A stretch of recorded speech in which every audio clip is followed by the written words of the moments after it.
All right. Hi, everyone, and welcome to our monthly writing workshop from IDP. So today we will be guided by our IELTS expert who is currently based in Singapore. So before that, my name is Lilette and I will be your host and moderator for tonight. But then later on, one of my colleagues who's joining today will also be the main moderator towards the end of the session. So before that, let me introduce the rest of the team. So first one is from the Philippines. Hi, Jay. Would you like to welcome our participants today?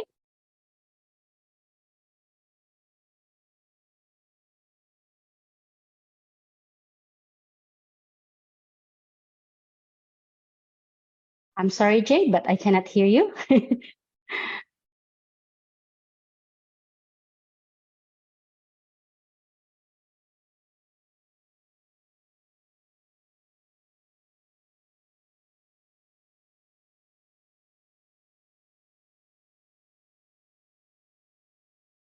Okay, I'm not sure about that, but maybe, okay, sorry. Okay, maybe let's go to Ruli first. Hi, Ruli from Indonesia. Hi, Lilette. Hi. Can you hear me? Yes, loud and clear. All right. Okay.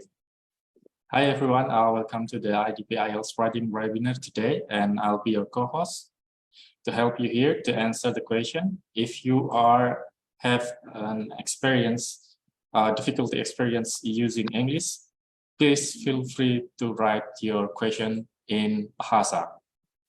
Thank you, Lilette. Thank you so much, Ruli. So later on, if you have any questions and I'm not around, please direct your question to Ruli if there's any specific question that you may have. And then now let's go to Yamin. Yamin from Myanmar. Hi, Yamin. Not sure. What about Sumon? Sumon is also from Myanmar. Hi, Yumon. Hi, Minglava. Hi. Yeah, please welcome our participants. Yes, I am from the Myanmar. I am working at the Chinh BSP IELTS Test Center. Thank you for your invitation. Thank you. Thank you. All right. Now let's go to Vietnam. Vietnam representative, Tu. Hi, Tu. Not sure. All right. Hi, Tu. We can't hear you. Oh, I can't hear too. All right, never mind. What about Jade? Let's go back to Jade. Hi, Jade. Would you like to welcome the participants, especially from the Philippines?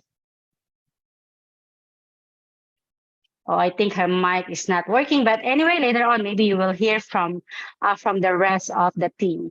So for the meantime, give me a second.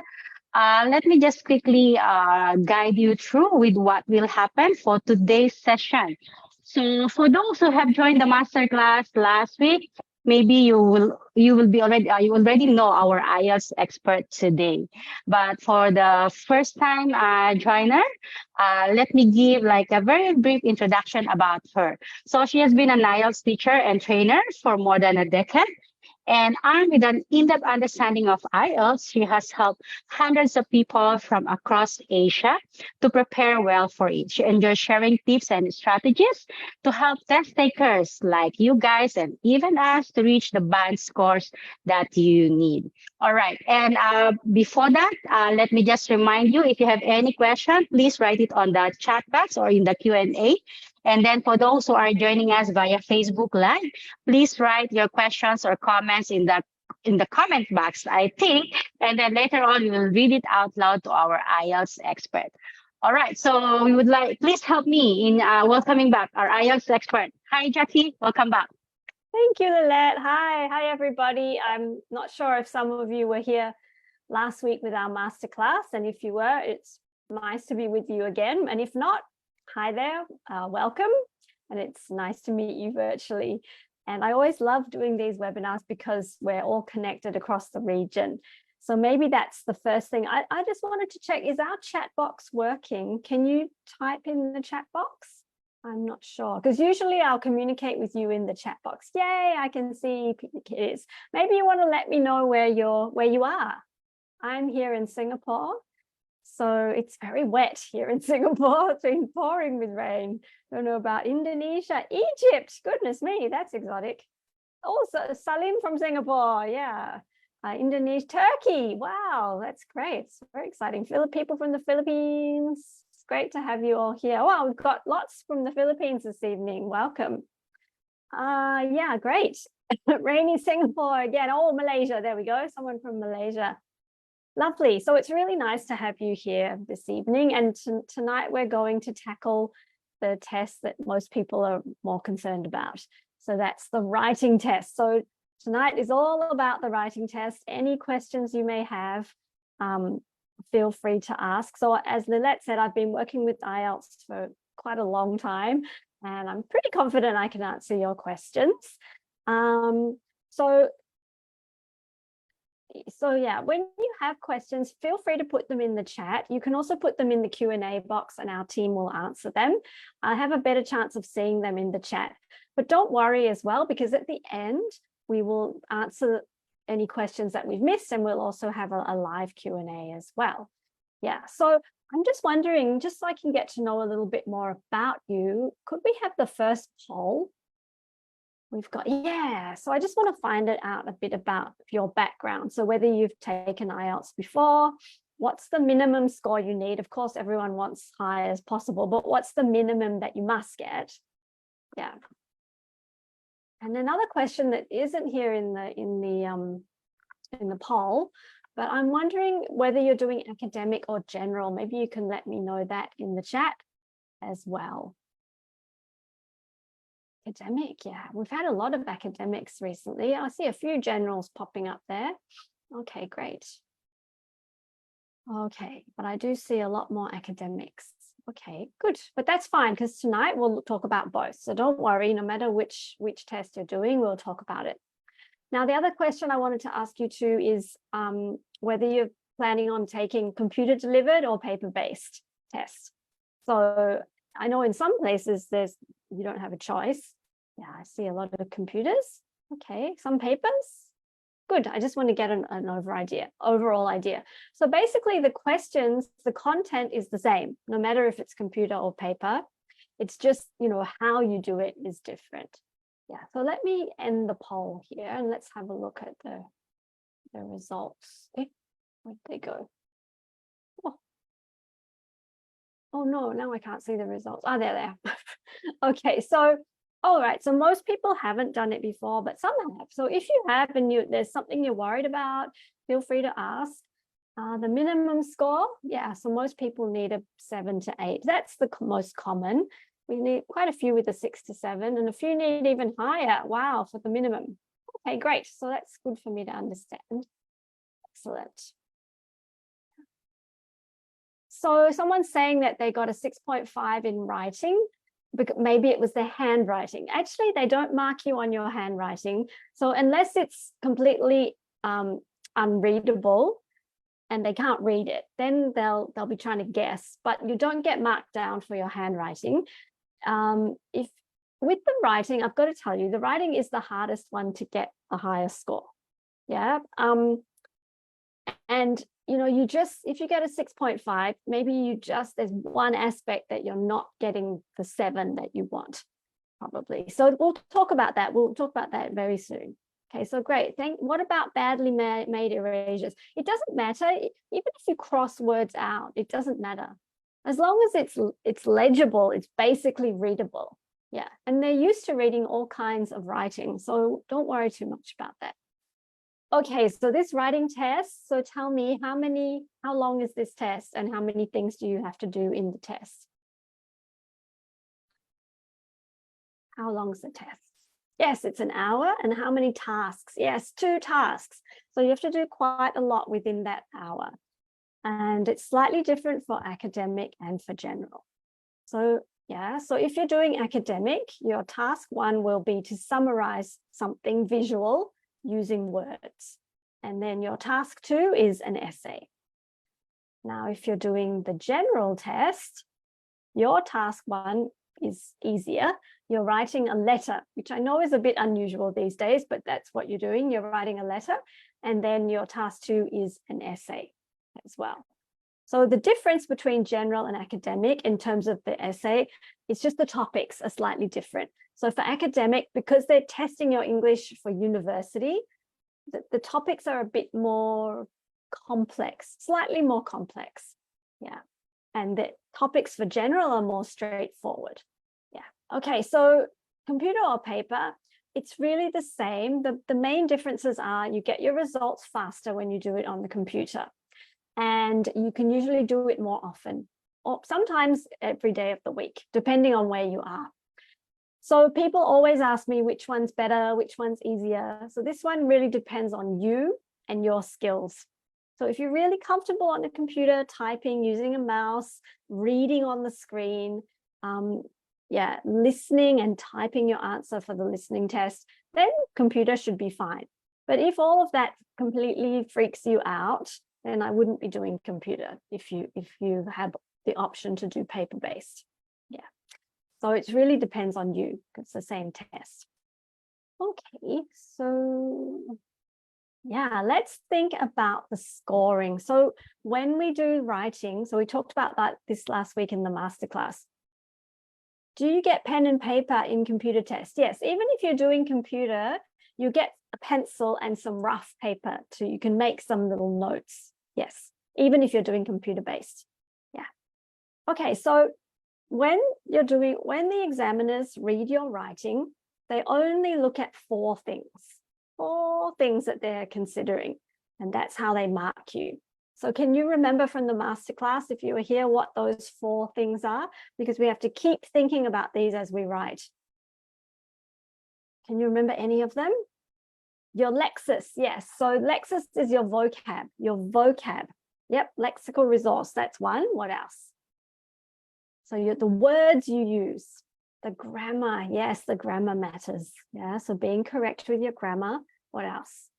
Yes, coherence and cohesion. So the structure. Yep, and one more where people go wrong quite easily, and it's easy to fix also. Your task achievement or task response. Basically, did you answer the questions? So really the biggest tip in all the IELTS tests is follow the instructions. Be really careful about following the instructions. So a lot of people are nervous, they panic, they don't really read the question properly, and they're not really on the topic. Then you can't get your score. Okay, so that's really, really important. Oops. Okay, let's go through these 4 a little bit. So because we're going to keep thinking about these all evening. So as you mentioned, 25% is task achievement or task response, which basically means, did you answer the question well? Did you stay on the topic? Then we've got coherence and cohesion. So this is your structure. So structure means in the writing, please use paragraphs. Very important. Don't write one chunk. People lose marks because of that. So you can easily get more marks just by having nice, clear paragraphs. My suggestion is that you leave one blank line between each paragraph, block style, so it's very clear to the examiner. Make it easy for the examiner. And then under this cohesion and coherence also is the flow. So using linking words to make it flow nicely. So that's the second thing. Third thing, as you said, your vocab, your lexis. So this means if you're wanting 7 or more, you've got to use some more unusual, more sophisticated words. And then also, but it's very important that they're correct. So there's no point in using these big fancy words if they're not used properly. Yeah, so here with the vocab, we're trying to balance correct and complex, like trying to get like a range, but used properly. Then under the lexis here comes your spelling. Bad news for the writing, there isn't a spell check on the computer delivered. Yeah, no spell check, no grammar check. And many of us, our spelling has deteriorated, hasn't it, because of texting. So sometimes we have to practice our spelling a bit. Too many spelling mistakes will affect your score. And the last one, grammar. So yes, good old grammar. So once again, we have to balance being correct, and being complex. So being correct is accuracy. So if you're wanting that 7, you need to be at least 70% correct. And 8 would be at least 80% correct. And then in IELTS, 9 is perfect. There's no perfect 10. So yeah. Then the range comes, this is our complexity, trying to use sentences that are more complex. So I'll use the same example I used last time. So I can say, I like Singapore. It is wet. At the moment, it's very wet. So I can say that, but those two sentences, although they're correct, they're very simple. I like Singapore. It is wet. So that's not going to get you a really good score for grammar. So we need to make it more complex. How? We can say something like, although I really like Singapore, it does tend to be wet. That's one sentence, more complex with although. So try to use words like that. Although, however, whereas, while, despite, yeah, and even if, those kinds of sentences. That will make your writing more complex. Also, under grammar, for the writing, we have to think about our punctuation. So think about your full stops, your capital letters, your commas. Yeah, you must have those correct as well. So a couple of questions. Will the examiner minus marks if we write more than 300 words? No. There's no upper limit. You can write as much as you want, but careful with the time. Also remember, the more you write, the more chance there'll be mistakes. So it's good if you can write maybe 20 or 30 extra words. That's great because it will, give more meat to your essay. But you don't need to write 500 words. You're causing yourself a lot of stress, unnecessary stress. Yes, so there's a question here that this person's struggling to complete the writing within the time. Yeah. So, okay, we're going to talk about how to plan and manage the time. Okay, so we'll get to that. It's a good question. So the time limit, this is also a good question, Celine, which we're going to get to. The whole of the writing test is 1 hour. They give you suggested times for each task, but it's up to you to manage that time. You have to manage your time, and we'll talk about that. Okay, so remember, we're going to keep coming back to these 4 things. Why? Because this is how you're marked. So task answering the question is out of 9. Having a logical structure and paragraphs, linking words, that's another thing marked out of 9. Your vocab and your grammar. So if you want that band 7, it's got to be 7, 7, 7, 7.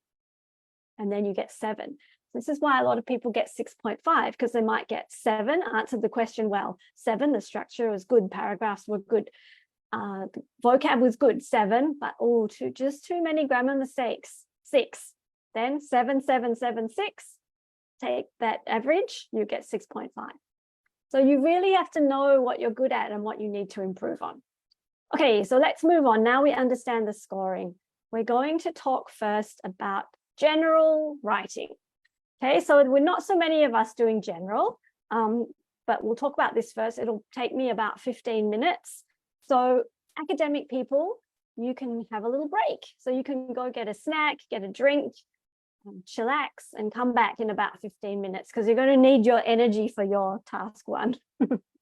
Okay, good. So general people, remind me, what are you writing for your task 1? Remember, you have to do 2 tasks. This is the first task. What are you doing? A letter, that's right. Now, do you know how many words minimum and how long you're supposed to spend? Yeah, 150 words minimum. So of course you can write a bit more. And 20 minutes. So you only have 20 minutes. So you want to do it quickly. You want to give the examiner what they want, then you move on. Okay, so task 1 is not worth as much. Now, when we do general task 1, you have 3 jobs, okay? And we'll talk about those now. But first of all, it always looks like this, the layout. It tells you how to start. And then it's laid out like this. Okay, so task 2, we're going to talk about it later. So I'm not going to answer task 2 questions now. We're talking about task 1 general, but I'll come back to task 2 later on. Okay, so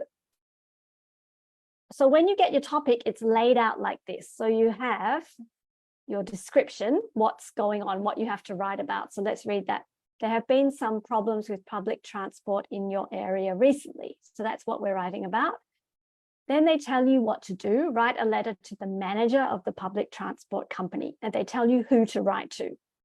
And then we have our subtasks. How many bullet points are there here? How many bullets? 3. There are always 3. Okay, so we have to look at them carefully.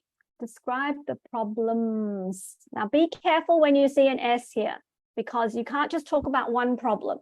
You have to think of more than one.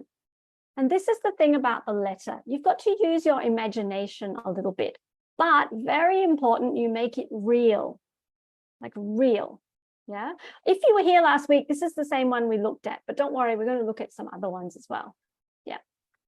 Explain how the problems are affecting the public. That's our second thing to do. Suggest what changes, again with an S, so more than one change could be made. Yeah. So this is what we have to do. Now, when we write the letter, we have 3 jobs. First job is to figure out our tone. Okay. So how do we do that? We see how we start. Dear sir or madam, and we see who we're writing to. Write a letter to the manager. So what's our tone going to be here? What's the correct tone? Dear sir, yes, more formal. Okay, so it's not someone you know or a friend. Okay, so we've got to keep that correct tone all the way through the letter. Good. Now, second job is we have to work out why we're writing, the overall reason why, just generally why we're writing. So we always get this from this top part here, the description. Usually we can state it with a to do something. So why are we writing this letter? There have been some problems with public transport. So we're writing the letter to discuss problems with public transport, something like that. Discuss the problems, you know, that are affecting my area with public transport, something like that. Okay, yeah, to inform about problems faced. Yes, yes, requesting support. Yes, very good, Abhishek. Now, our third job is to, as we just did this, we did this one already, really carefully look at the bullets and make sure you understand, check if there are plurals. Make sure that you know what you have to do in the letter.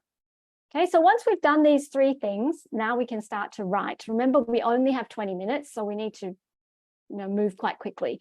So just remember that we always check what's the purpose. Yeah, we get that from the top. Read the bullet points carefully and figure out the tone. Okay, so let's look at the model.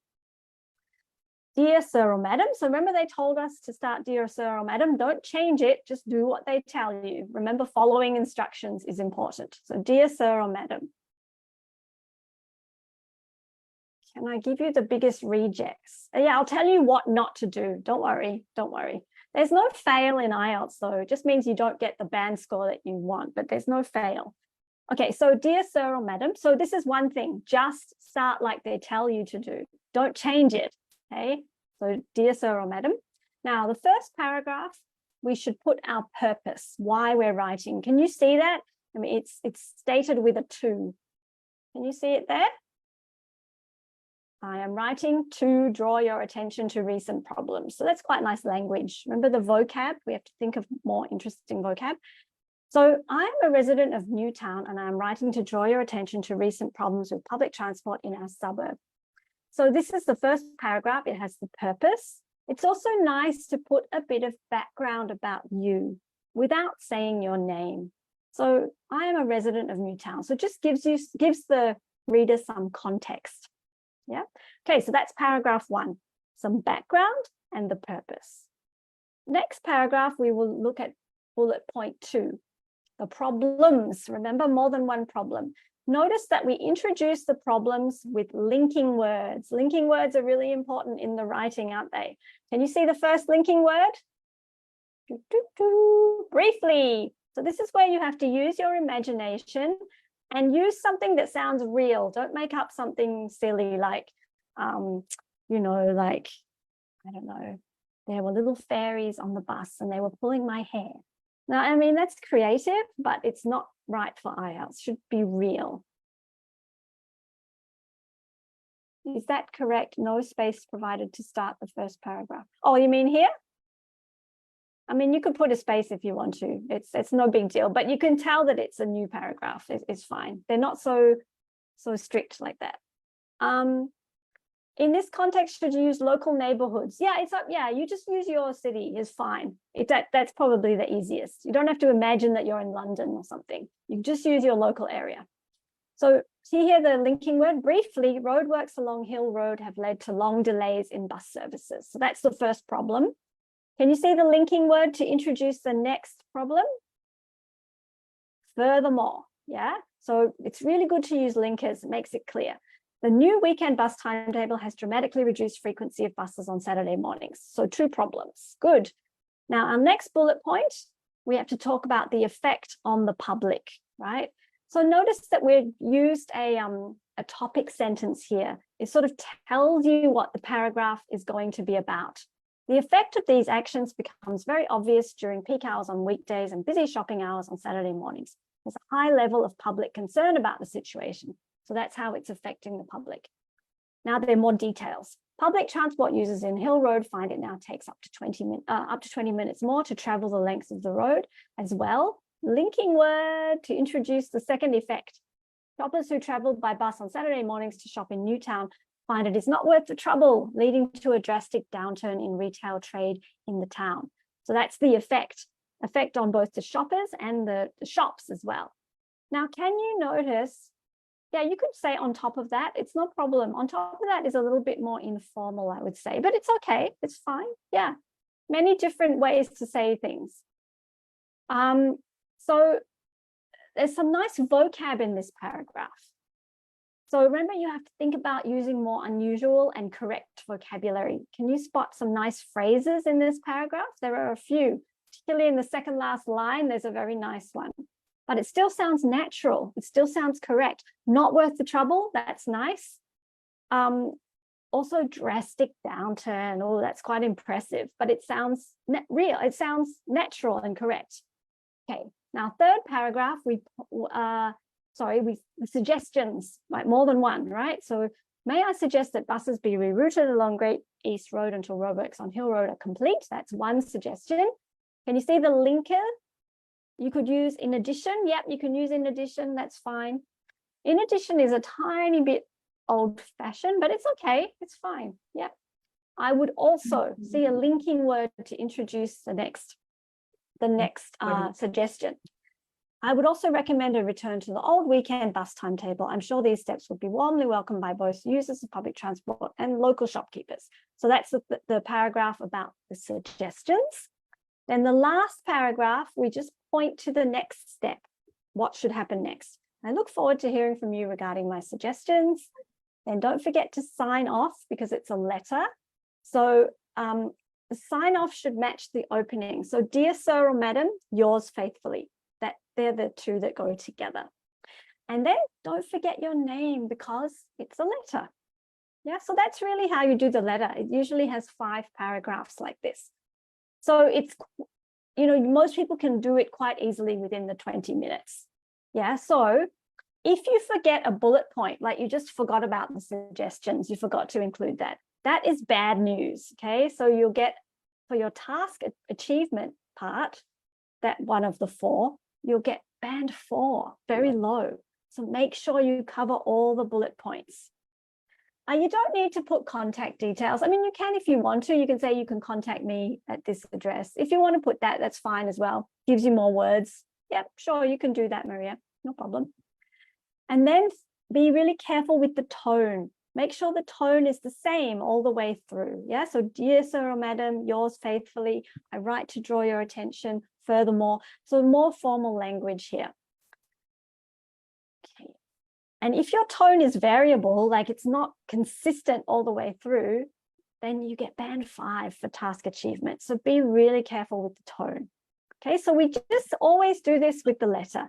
We work out why we're writing, we work out who we're writing to, we make the correct tone, make sure we cover all the bullets, and usually there are 5 paragraphs. So that's really how we do the letter. It's really not that difficult. So let's just practice a little bit, like identifying the purpose. That's always at the top, and we usually state it with 2. So it takes a bit of practice to do this. So if we had this, you want your friend to come to your partner's surprise birthday party. Seriously? What's the purpose? 13 lang ang pinakamainit tomorrow. Oh, Lilette, I think you're Yeah? Lilette, you're not muted. Sorry. Can you mute yourself? Lilette. I think Lilette, you're not muted. I'll just mute her myself. Okay. All right. So you want your friend to come to your partner's surprise birthday party? Oh, actually, I don't want this. I'm sorry about that, Jackie. Okay, no worries, no worries. What's our purpose? What's our purpose? Why are we writing the letter? To do what? So we need to practice this. We're writing, what's the purpose of this letter? To do what? Hello out there. To invite someone. Yeah, that's right. Okay, so that's quite an easy one. Now, what about this one? You recently stayed in a hotel and the service was most unsatisfactory. What's our purpose here? Yeah, so to encourage my friend to come to the party. Yeah, so this one's complain. Yeah, you could say complain or to complain or express disappointment. Yeah, be careful with complaining. Remember, it has to sound like you really would send it. So don't be ridiculous, like, you know, I hate you, you're terrible. Like, you still have to be professional, right? Like you would really send the letter. But yeah, give feedback. Yep. Okay, so that's identifying the purpose. Now, also thinking about having the correct tone. Now, this is the one about inviting. So if you wrote this, what do you think? Dear Anne, I request the pleasure of your attendance at the birthday party that I will host for my longtime partner. I would very much appreciate it if you could keep this invitation a secret, as it will be a surprise party. What do you think of that tone? Is that okay? People are saying it's too formal. Yes, exactly. So when it's a friend, we don't write this way. I mean, it's a little bit unusual because we wouldn't send a letter anyway, would we? We just send a WhatsApp message. But the secret to writing an informal letter is to write as though you're talking, yeah, and just put it into proper sentences. In the letter, you must use full sentences. You can't use bullet points, okay? Not like we do in business emails. No, must be full sentences. Okay, so have a feel of this tone. Dear Anne, hope all is well. I'm not sure if you remember, but Danny's big birthday party is around the corner. Yes, he's going to hit the big 40. He says he doesn't want a party, but that's too bad because I'm hoping you'll be part of a super secret surprise bash I'm organizing for him. Can you feel the difference in the tone? Sounds like someone's talking, right? And notice that with the informal letter, we can do this. We call it contractions. I'm, he's, doesn't. Yeah, because it sounds like we're talking. You can use idioms like surprise bash, things like that. No, this is not too informal. This is the right kind of tone when you're writing to a friend. It depends on who you're writing to. But if this is to a friend, this is the right kind of tone. Commas are missing in the last line. He says he doesn't want a party, but that's too bad because I'm hoping, where's the missing comma? So spelling, you can do British spelling, you can do American spelling, whatever you prefer. I don't see where the missing comma is. Anyway, okay. Now have a look at this tone. Before, because you don't need a comma there with that kind of conjunction. All right, so I'm very sorry about this, but I really do have to complain about the service I received at your hotel last week. How do you feel about that tone? Okay, someone's asking if you can say, hey, Anne. Remember I said they tell you how to start? Don't change it. They always tell you to say dear. So just say dear. Okay, never change it. But that's a great question. Yes, this is too soft and weird and apologetic for a complaint. You should be much more cold, cool, and a bit more formal. So I am writing to express my disappointment about the service I received during my stay at your hotel last week. Can you feel the difference in tone here? This one's weird. This one is properly like detached. Yeah, so be really careful with your tone. Good, so let's just look at one more. Okay, so we'll do our 3 steps. Let's have a read first. You're going on holiday and would like to ask a friend to look after your house. Write a letter to your friend. In your letter, explain the situation. Tell your friend what needs to be done while you're away. Arrange to meet your friend. So write, begin your letter, dear, ... So here's a dear, ... Don't change it to hi because they told you to use dear. Remember, follow the instructions. But we have to make up a name here. Okay, so let's do our 3 steps. First, tone, dear, ... We're writing to a friend. So what's our tone?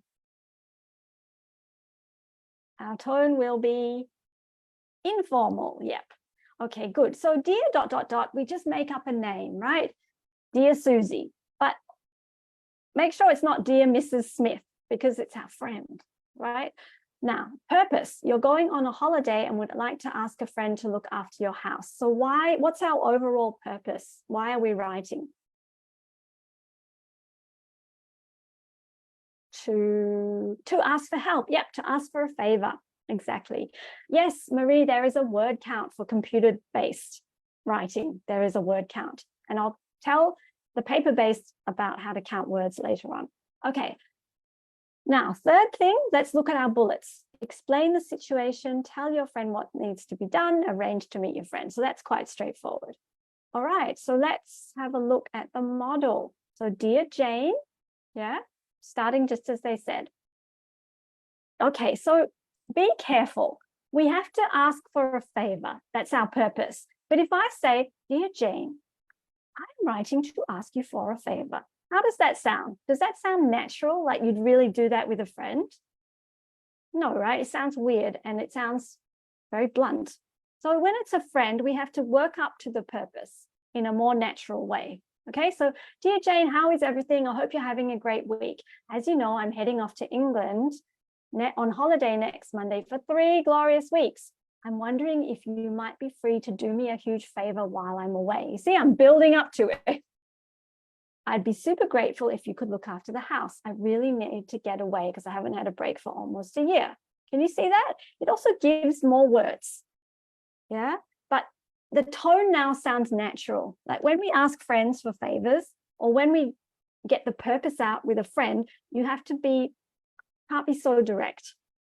Okay, so the next bullet, there isn't really much to do, so don't worry. It'd be fantastic if you could feed my cat Moggy. You see, I'm trying to put in more interesting vocabulary, but also sounds natural. He can get in and out of the house on his own, so all you need to do is leave some food and water in his bowls each day and give him a bit of a pat now and then if he's feeling lonely. While you're at the house, it would also be wonderful if you could check my plants and give them a drink if they're looking droopy or parched. Would you be free to meet on Wednesdays so that I can give you the keys? I'm pretty sure you don't have any classes that evening. We could also grab a bite to eat, my treat, of course. Perhaps we could try that new Moroccan restaurant. I know you love a fiery tangine. Could you give me a call to let me know if this won't be too much of a hassle? It'll be great to see you. Cheers, Lalita.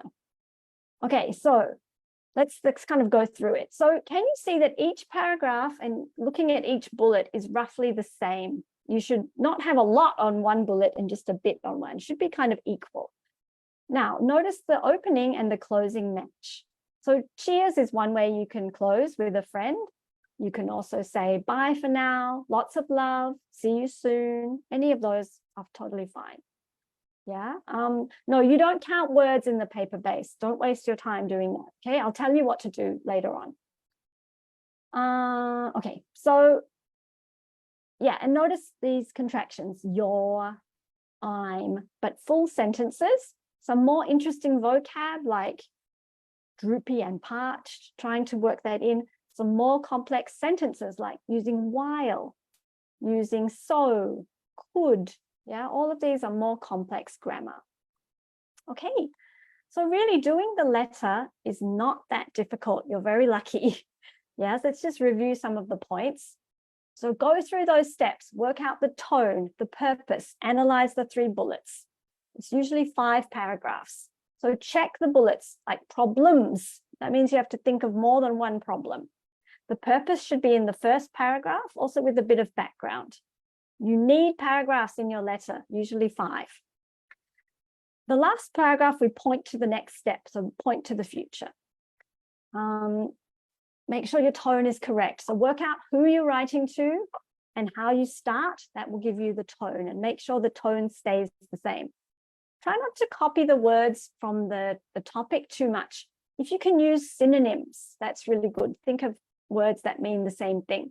Just start like they tell you. Don't change that. You don't need to include a letter, and make sure your closing matches the opening in terms of tone. Okay, so that is general task 1. Now we have a little poll, just like review to see if you were paying attention to that. Is that available? The general task 1 poll? Here we go. So which 3 things must you think about? Can you use texting language? I didn't talk about that, but we'll see what you say. It's fine if it doesn't sound realistic as long as you use a lot of impressive vocab. What about academic computer-based? Yes, we're getting on to academic now after this, so don't worry. You're seeing the result of the poll? Yeah, you should be able to see the result, and I'll go through it in just a moment.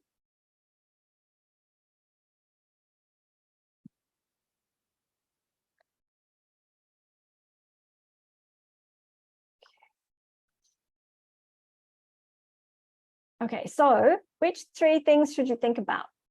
Purpose, tone, British spelling, purpose, tone covering all 3 bullet points, purpose, tone, long sentences. Yeah, so this one is correct. Yeah. Now, long sentences, if you can write them correctly, that is, of course, that's good, but you don't have to have long sentences, because if they're full of mistakes, there's no point. British spelling, yes, you can use British spelling, but you can also use American spelling. It's up to you. Now, can you use texting language like LOL, ROFL, or whatever? No, you must use proper words because it's a writing test, okay? So no texting language, okay? Yeah, even for an informal letter. And this is a bit of a trick question. Of course, if you can use more complex vocabulary, it's good, but it must sound natural and real. The secret to getting a 7 is it sounds natural and flexible. Yeah, so don't just use fancy, funny words that you've heard if they don't sound natural, like you'd really send that letter in Canada or England or wherever. Okay, good. So writing people, general task 1, you can have a little rest now, go get a snack and, oh, did I share the results?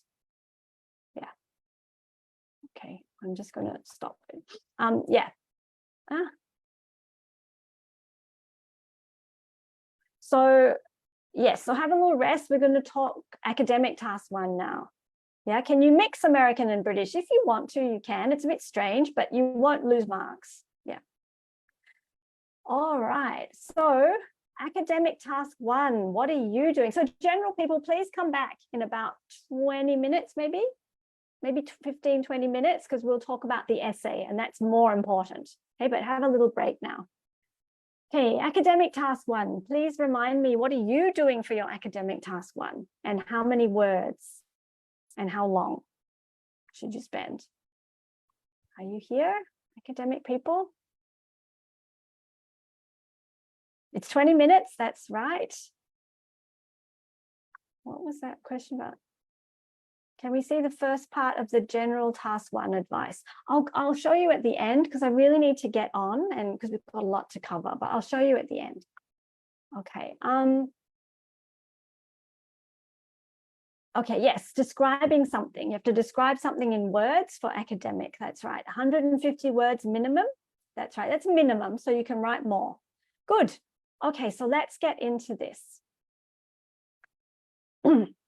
So yeah, you have to take something visual. So it could be a graph, a table, a chart, a diagram, and you have to describe it with words. So at least 150 words and within 20 minutes. Okay, so let's have a look at one. This is the same one we looked at last week, and don't worry, we'll look at some more, but we'll go through this one again. So sometimes you have 2 things. Sometimes it's just one. Don't worry. Whatever you're given, you just describe it. Okay, so it always looks like this. This part down here is always the same. Summarize the information by selecting and reporting the main features and make comparisons. That's always what we do for task 1. Okay. At this part, the topic will change, obviously. So let's read what we're dealing with. The charts show the number of Japanese tourists traveling abroad between 1985 and 1995 and Australia's share of the Japanese tourist market. Okay, so tourists traveling abroad, how many went to Australia? Okay, so we have to spend a couple of minutes understanding what's going on and picking out the main features. Yeah, so always check first thing. What time period are we talking about? 85 to 95. So is that now?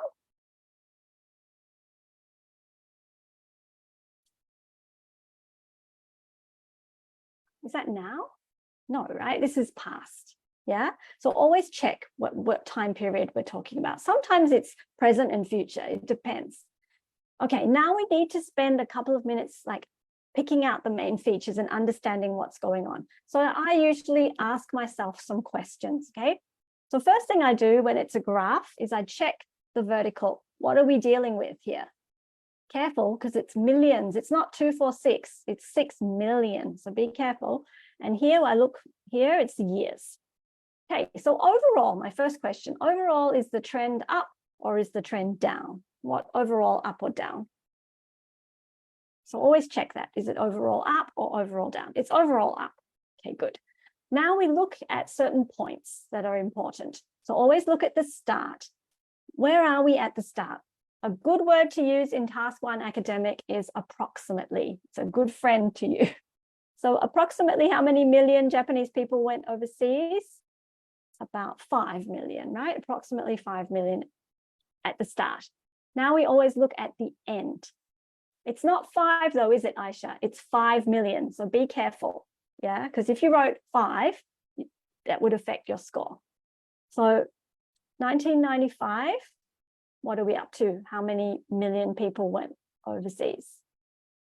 We're up to approximately 15 million, aren't we? Yeah. Now we also need to look at the peak. Which year is the highest? Which year is the highest on this graph? Yeah, it's the same as the highest. It's the same as the end. Yeah, so the peak is the end here. Okay, good. So we always look at that, the start, the end, the peak. Now we have to look for anything interesting. So when the trend is the same, like here, we don't have to report every year. In fact, you should not, because it's the same trend. But you have to talk about how it's increasing. So it goes from 5 to about 12 within 5 years. So what kind of increase is that? I mean, we can say it's increasing, but to be more accurate, we should say how. I mean, is it slowly increasing? Rapid, yeah, it's pretty rapid. Yeah, at least it's significant, right? Dramatic, yeah, maybe not quite dramatic, but significant, I would say. Yeah. Okay, so good. Now you're right. Someone pointed out that then it went down. So we need to highlight this because the trend changed. So we'd have to say it dropped. And then it just slowly increased again. I mean, you might want to mention that these two are approximately the same. Yeah, then it increased again. Good, so that's what we're going to highlight for this graph. Now let's quickly look at this one. Same thing, overall, is it up or is it down? Up or down, overall. I think someone's saying, can you say it gradually increased? But over 10 years, it went from 5 to 15. That's an increase of 3 times. I don't think that's gradual. I think that's significant, right? If you think about the numbers, 5 million to 15 million, that's a lot. Yeah. So here, overall up. Yeah, that's right. Now, again, we do the same thing. So this is 246. Yeah, but careful. Is this millions? No, percent. So be careful. All right, so same thing. We look at the start. At the start, only 2%. At the end, how many percent of Japanese tourists are going to Australia? About just under 6%, right? Okay, now which year is the peak here? Which year is the peak? The highest point. Yes, so be careful. The peak is not at the end here. So we need to report this as well. So it hit about 6% in 1994.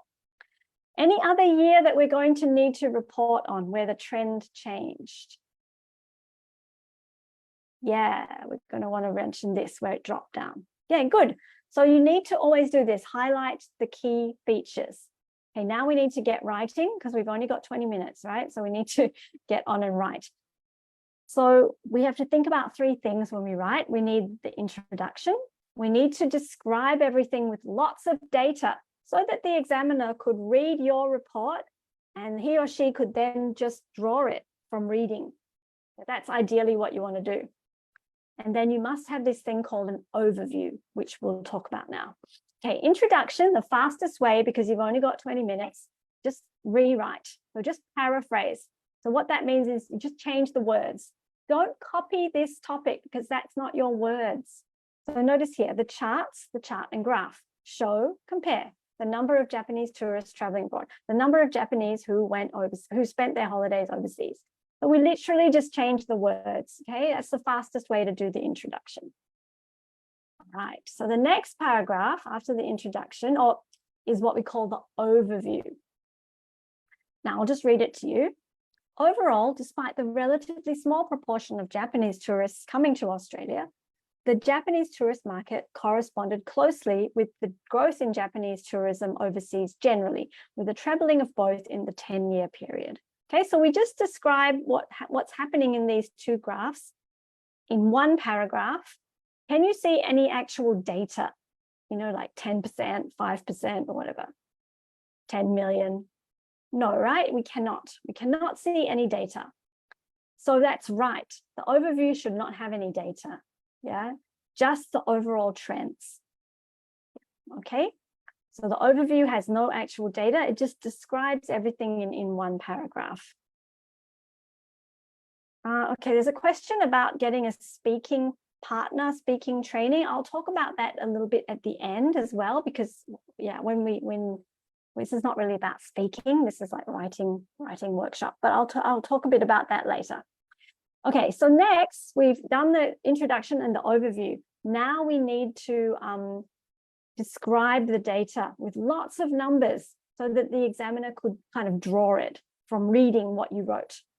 Okay, so when you have two things like this, the easiest thing is just have one paragraph talking about this graph and another paragraph talking about this graph. That's the easiest way. Otherwise, it gets very messy and you don't have a lot of time. Okay, so let's see how it's done. In 1985, only about 5 million, just as we said, Japanese traveled abroad, after which the number increased steadily. There we go. By 1990, the figure had more than doubled to 11 million. Apart from a slight drop the following year to approximately 10 million, see, mentioned this, the upward trend continued until the end of the period where numbers reached over 15 million. So can you see, we've included lots of numbers from what to what. So don't just say it increased steadily. You need to say from what to what, so the examiner can draw it. You also need to notice that language that we mentioned, increase steadily, a slight drop. This helps with your vocab. Yeah. Then there's the third thing that we have to do, which we haven't talked about yet, comparing. Remember, we must compare. So you must include this comparing language. In the first line, there's an example. Can you see what's comparing? In 1985, only about 5 million Japanese traveled abroad, after which the number increased. After which, that's comparing language, comparing before and after. Can you see any other comparing language? There's something in the third line. Can you? Apart from, yeah? Apart from, exactly. So please include this kind of comparing language. Other things you could say are similarly, in contrast, in comparison, yeah? Okay, now let's look at the other graph. So we've done this first one, now the second one. While Australia was the destination for under 2% of Japanese tourists in 1985, the percentage had risen to over 6% by 1994. That's the peak, isn't it? The proportion grew consistently. There's that nice language. Apart from a slight fall in 1990, 4.5 to 4%. Okay, again, we mentioned this. After reaching its 1994 peak, the percentage declined marginally to 6% in 1995.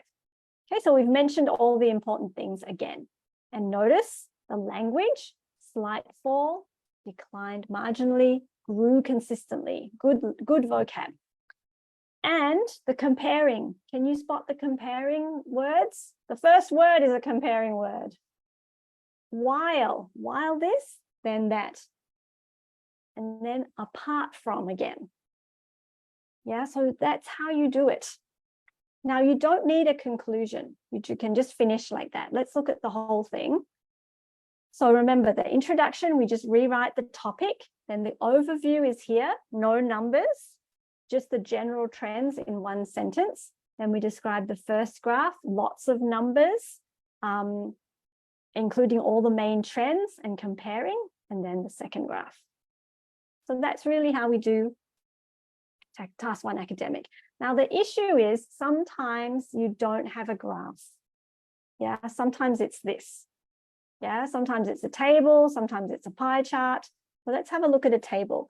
But basically what we do is the same. So here are our instructions: summarize, select and report the main features, and compare. So we do the same thing. Okay, so let's see what we're dealing with. The table shows the percentage of students who attended different types of secondary schools between 2000 and 2009. Yeah, so we have to understand what we're doing. So again, we're dealing with what time period? Right? So let's understand the trends. So same thing, we're looking to understand the trends. So we've got these 3 years, 4 different schools. So specialist schools, what's the trend, up or down? What happened? Specialist schools went down, but just marginally, right? Only 2%. What about grammar schools? What happened? It really dropped, didn't it? So notice the numbers. It went from 24 to 12. So we could say it fell from 24 to 12. But what's an more interesting way to describe that drop? It halved. Exactly, Kent. It halved, right? If you say it started at 24 and it halved, then the examiner will understand, oh, now it's 12. But you must say it started at 24. Yeah? You can say it dropped by 50% also, but you need to say what it started at. It started at 24%. Okay, volunteer schools, what happened? 52, oh my goodness. It plummeted, right? A drastic drop, as someone said. It's less than half by 2009. Yeah, but you need to say, you can't just say the volunteer schools decreased by more than half, because we don't know what we started with. So you have to say, you know, in 2000, there were 52%. Then at least we have the number. Yeah. And then community schools, what happened? Yes, it grew almost 5 times. But you must say the first number from 12%. Yeah. Okay, so the important thing to do here is work out how we're going to organize our information. So we'll talk about the ones that are the same, and then we'll talk about the ones that are different. Yeah, so we'll talk about these 3 together because they're all downtrend. And then we'll talk about community schools separately. So they're always organized, so some are the same and some are different. So you have to group them when you write. Okay, so let's have a look at the model again. All right, here we go. So once again, we rewrite the topic. The table illustrates the percentage of school children attending 4 different types of secondary school from 2000 to 2009. Overview, we can start the overview with in general also. In general, we can see that the specialist, grammar, and voluntary controlled schools experienced declines in the number of pupils, whereas, that's a comparing word, whereas the community schools became the largest providers of secondary education. Okay, any numbers in the overview? Any data? No, right? Just overall trends. So now we need to describe with lots of data. To begin, the proportion in voluntary controlled schools fell from just over half. So that's a nice way of saying 52%, just over half, to only 20% between 2000 and 2000, from 2000 to 2009.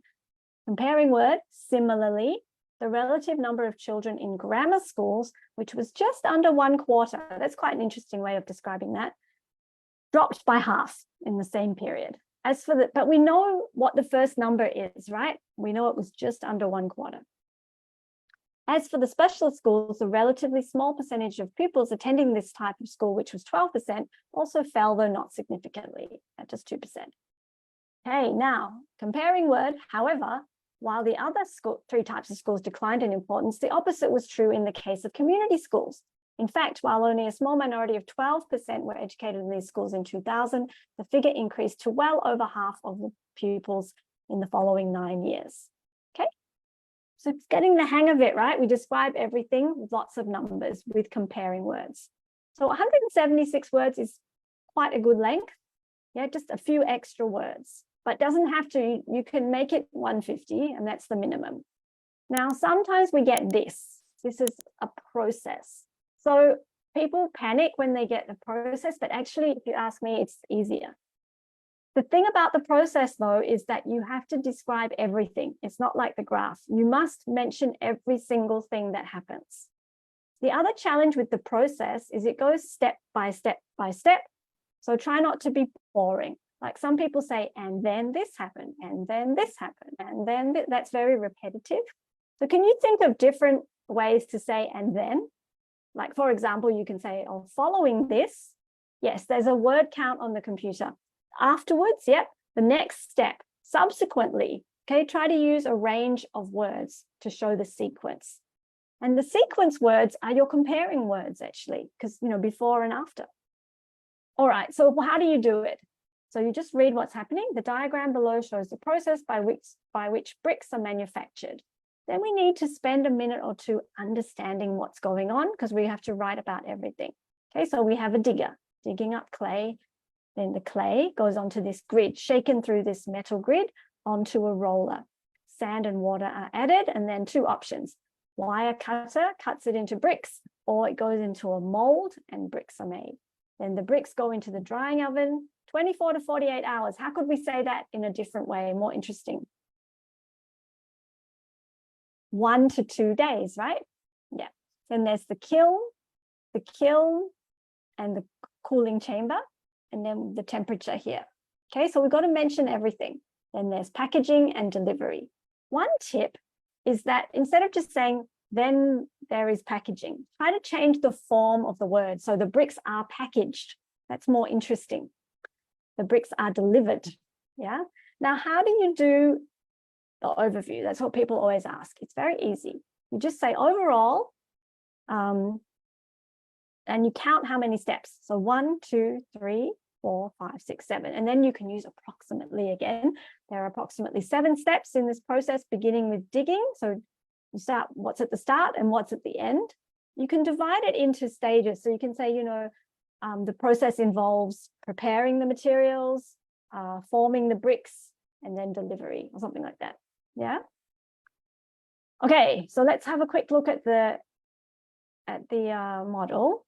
I'm not going to go through this in great detail, but just to show you how it's structured. So introduction, again, they rewrite the topic. This one has put the overview at the end. That's also possible. I prefer it second. Why? Because the examiner is looking for it. But you can put it at the end if you want. So let's just read it. Overall, the brick making process comprises 7 steps. These steps involve different processes, namely refining and forming the clay, drying the clay, and firing the bricks. Yeah, and then it's all just described in detail. So first, the raw clay is extracted, then refined by separating. It's conveyed on via a belt on rollers to be mixed. The resulting mixture is molded, like that. So you just describe everything.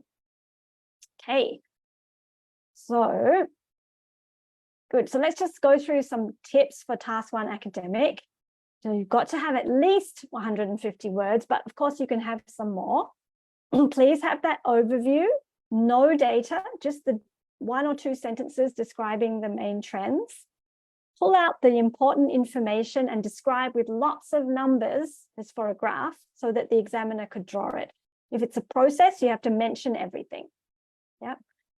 Then we have to compare, right? So with a graph, things like whereas, while, in contrast, in comparison, similarly, before, after which, all of that.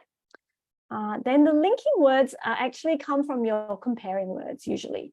Paragraphs, yes. So Task 1 Academic, usually there are 3 or 4 paragraphs. Checking for mistakes. I'm going to talk about this a bit later when we do the essay.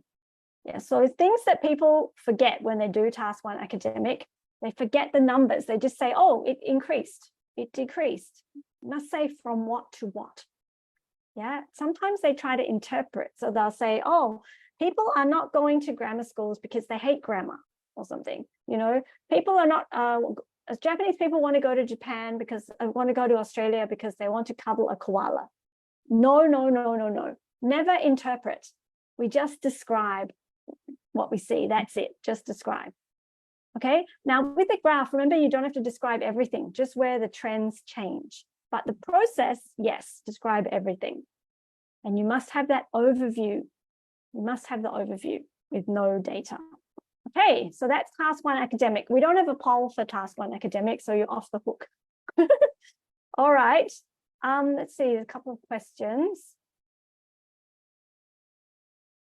Okay, so the ones that I've shown you are models. So they're like considered very well done. So they'd be at least 8, if not higher than an 8. Yeah, they're models. Yeah. Okay, so let's move on now and we'll talk about task 2. So remind me what task 2 is. This is the most important part of the test. What's task 2? It's the essay. Yeah, now task 2 is worth 66%. So you want to do your task 1 within the 20 minutes so you can move on and focus on your task 2. How many words minimum? 250, right? And they suggest to spend 40 minutes. Remember, no one's telling you, so you must manage your time. Let's just review what the examiner's looking at. Task response. Did you answer the question? So we're going to spend a long time working out how to analyze the question. Cohesion and coherence. You must have paragraphs. You must have nice linking words to make it flow. Lexical resource. So this is your vocab. Again, more complex words. The spelling must be correct. Then the grammar. Again, complex sentences, punctuation. Okay, so we're going to keep thinking about these. Now, when you get the essay topic, it's usually divided into 2. There's the topic, like what we're talking about, and then there are the instructions.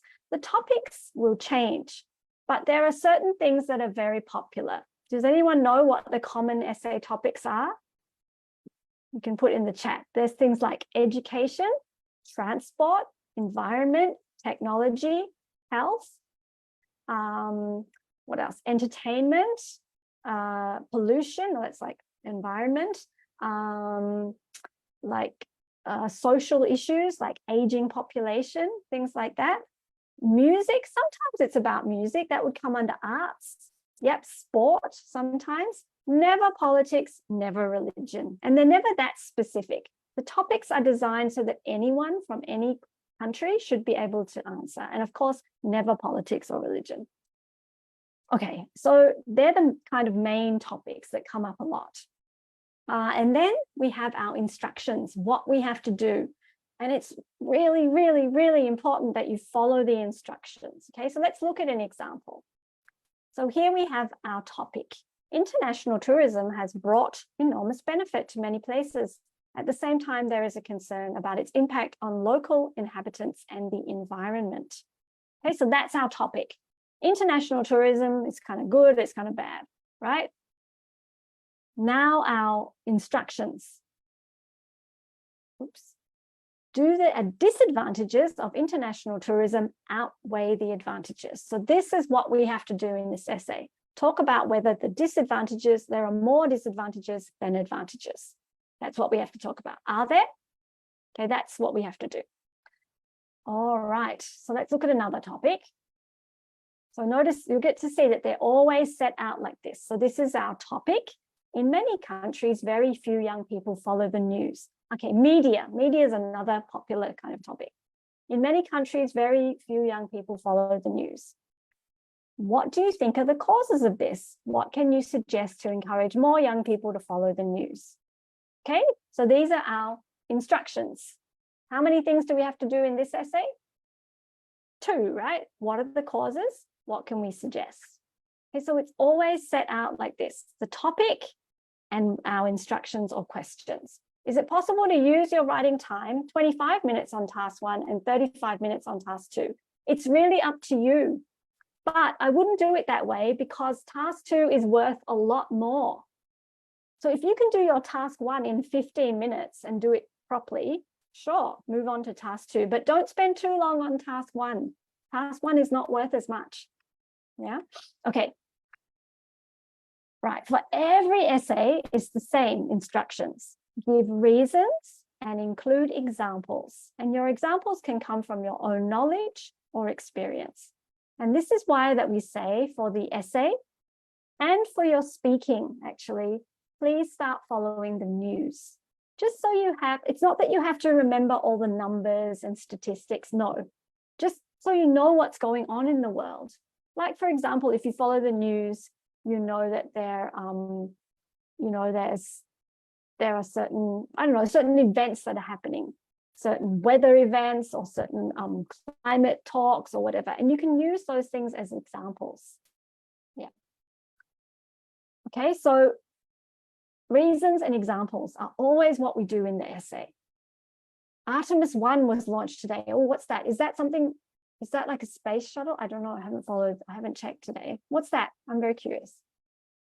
Yeah, so, and we must have at least 250. Of course, you can write more, but at least 250. Okay, now, following the instructions. People get very nervous and they forget to follow the instructions. So let's look at this topic again. In many countries, very few young people follow the news. What do you think are the causes of this? What can you suggest to encourage more young people to follow the news? Now, if someone wrote this, like, don't critique the way it's written. I'm just thinking about the content. What's wrong? Let me read it to you. It's not true that people avoid reading newspapers or watching the news on television. In my country, most people do endeavor to find out about the news. Why do I believe this is so? Because I see newspapers everywhere. So there must be a demand for such publications. So what's wrong with this? I'm telling you there's something wrong.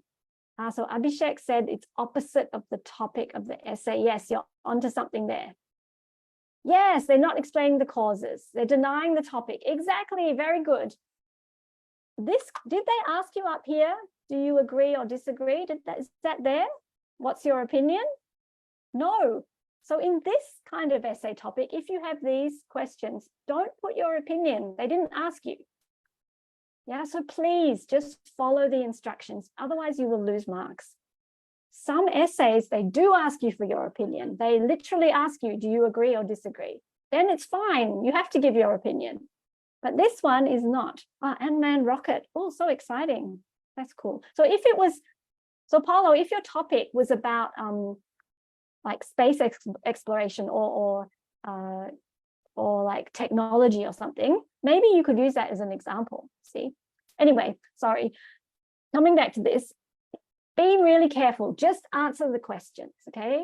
Just follow the instructions. Good. I'm glad you recognize that. That's awesome.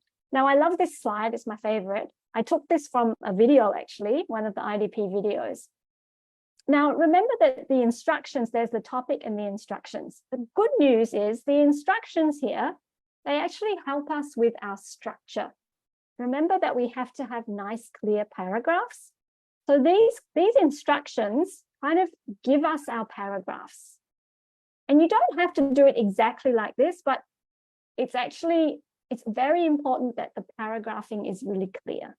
So let me talk you through it. So sometimes you get an opinion one. To what extent do you agree or disagree? See, they are asking you for your opinion here. So a good structure for this essay would be paragraph 1, your introduction, paragraph 2, why you agree or disagree. So just say you agree, you would give your reason, then you could give another reason. Then it's often good to consider the other side, like, okay, I agree, but I can see that there are reasons why people would disagree. And then your conclusion. This is a very nice, clear structure. Another type of essay, discuss both views and give your own opinion. So this type of essay, you would have your introduction, you'd talk about the first view, the second view, your opinion, and conclusion. Yeah.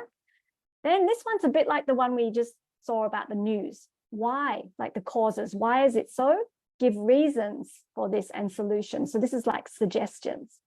Yeah. So introduction, the reasons, another reason, the solutions or suggestions, conclusion. So really nice, clear structure.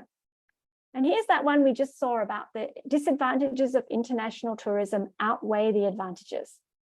So we have an introduction, and then you say your position. So I think there are more advantages. Then you discuss the advantages, discuss the disadvantages, conclusion. And then another one, why is it so effect on individual and society? So introduction, talking about why it's so effect on individual, effect on society, conclusion. Okay, so what I'm trying to point out is the instructions that you're given, it actually helps to give you the structure of your essay. Okay, I see quite a lot of questions. Is it okay if you use personal pronouns? Yes, IELTS essay, you can say I, we, totally fine. What's the difference between reason why it is so and reasons for this? Reason why it is so and reasons for this.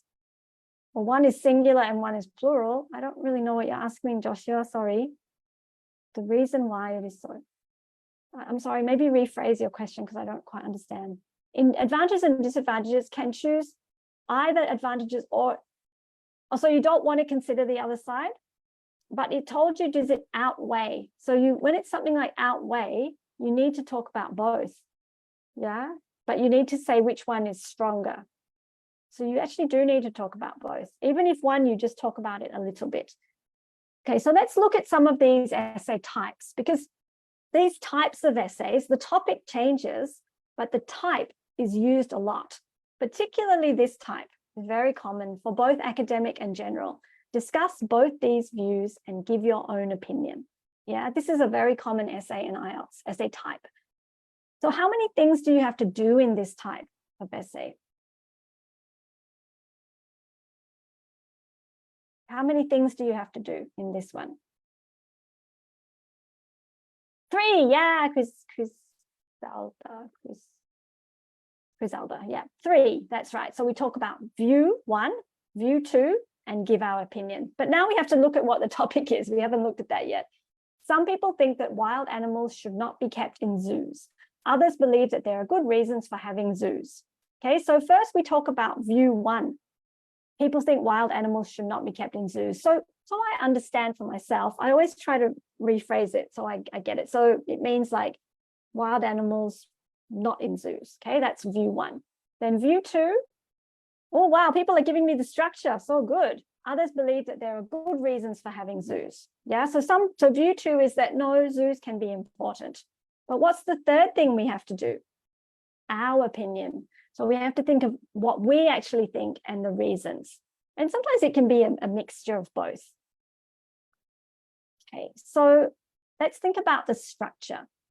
So for this type of essay, so we'll have the introduction. So remember I said that this part, the instructions, it will give you your structure. So we have the introduction, and I'll talk about what you put in the introduction. Then you talk about view 1. Remember, we have to give reasons and examples. View 2, reasons and examples, but not just one reason, because it said reasons. So you have to have at least 2, and usually 3 are good. And then our opinion, and then the conclusion. Okay, sometimes if you have enough words, your opinion can become the conclusion. That's fine for this type of essay. All right, so someone's asking how many sentences per paragraph. Basically, we don't have to think about sentences per paragraph, but just think of how many lines. So if your paragraph gets up to more than about 8 lines, break it into another paragraph, because you don't want these really huge paragraphs. But you don't have to count sentences. In our opinion, is a minimum number of reasons. Yeah, so I think minimum would be 2, because it's reasons. But if you can give 3, that's good. But 2 is also okay. All right, so this essay, I'm going to show you this is a model, but this one got band 7. It's not such a high score. It's a band. With 7 is a good score, though. It means good. Now, one of the reasons it got 7 is that the structure is very clear. So we'll look at this more in a minute, but just to show you the structure. So there's a nice introduction, the reasons, many good reasons for having zoos. So they talked about view 2 first. That's okay. And here's a topic sentence. It tells us what the paragraph is about. Good reasons for having zoos. So that's view 2, actually. However, many people feel wild animals should be free. So that's view 1, another paragraph, then that person's opinion, and then the conclusion. Yeah, so this is a nice, clear structure. All right, So now we've got our structure, we have to think a bit more about cohesion and coherence is not just paragraphs, it's the flow. It's using the linking words. So let's have a look again at this one that got 7, and let's look at the linkers to show like why it's a 7. So there are some good linking words here. So let's just go through a few of them. At present, and is a linking word, it joins things. Most importantly, they, okay, why they, I'll talk about that in a minute. Unless, for example, therefore, however, because, see these words that are linking. Also, both views put forward valid points. However, because, in conclusion, although, as far as I'm concerned, all these phrases make it flow nicely. Yeah, so this is important for your cohesion and coherence, your linking words. Now, why has it got things like them and they and these animals? This is also part of cohesion and coherence. I'll read the sentence to you. I believe that wild creatures should not be kept in zoos and there should be alternative ways to see them. What is them referring to? What are we talking about with them? Yes, Rudy, this is reference, exactly. Yeah, we're talking about the wild creatures. So instead of repeating like alternative ways to see the wild creatures, that's a bit boring, just repeating. We replace it with a pronoun. So this is considered good in IELTS to do this. We call it reference. Okay, so here we've done it again. They, these animals. Yeah, so try to use this reference. Do we need to provide margins when writing? No, when you do it in computer-based, you just type. Yeah, you don't even have to save. It saves automatically. Can your opinion be zoos are fine, but? Yeah, you could say zoos are fine, but ideally, if your opinion part, you need to say why you think zoos are fine. Yeah. Yeah. But you can be a bit on the fence. In your opinion, the opinion paragraph, it's totally fine to be a bit like 50-50. It's fine. Actually, it's kind of easier to do that maybe. How many times can you repeat the same word? I mean, try not to repeat the same word too many times because it means you don't have a range of vocab. But once or twice, if it's about animals, you're going to use animals a fair few times, but try to use different words. So creatures, but of course you're going to use animals a few times because otherwise it's difficult. All right.